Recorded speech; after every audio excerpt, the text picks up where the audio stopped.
Samsung's Galaxy S26 Ultra. This thing is shaping up to be wild. I know we say that every year, but trust me, the leaks this time actually feel like Samsung is stepping into brand new territory. Let's start with the screen because honestly, that's where the biggest magic is happening. Samsung is bringing in a brand new OLED material M14 and pairing it with this thing called COE. Now, I'm not going to bore you with the nerdy details, but here's what matters. It's thinner, it's brighter, and it's way more efficient than before. No extra reflective layers needed.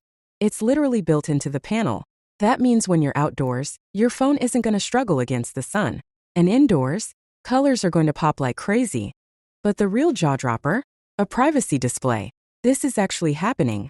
You know that awkward moment when you're on a train scrolling through your messages, and the person next to you is low-key reading along? The S26 Ultra is built to stop that. From the side, the screen will look dim or even invisible, but straight on, you get the full view. Samsung calls it Flex Magic Pixel. And honestly, it sounds like one of those features you never knew you needed until it exists.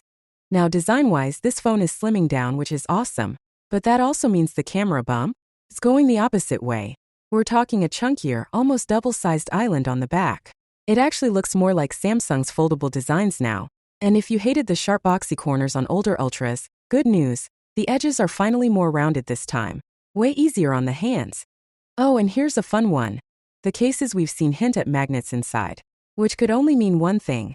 Samsung might be bringing Apple-style magnetic charging to the Ultra. If that's true, accessory makers are going to have a field day. The one area Samsung isn't changing? Charging speed, still 45 watts. Meanwhile, other brands are hitting insane numbers like 100 or even 150 watts.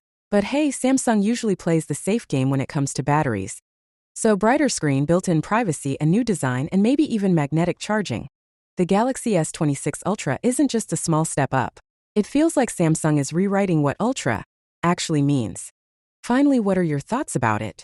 So without being said, let me know your thought in the comment below. And if you are new here, please subscribe. Peace out.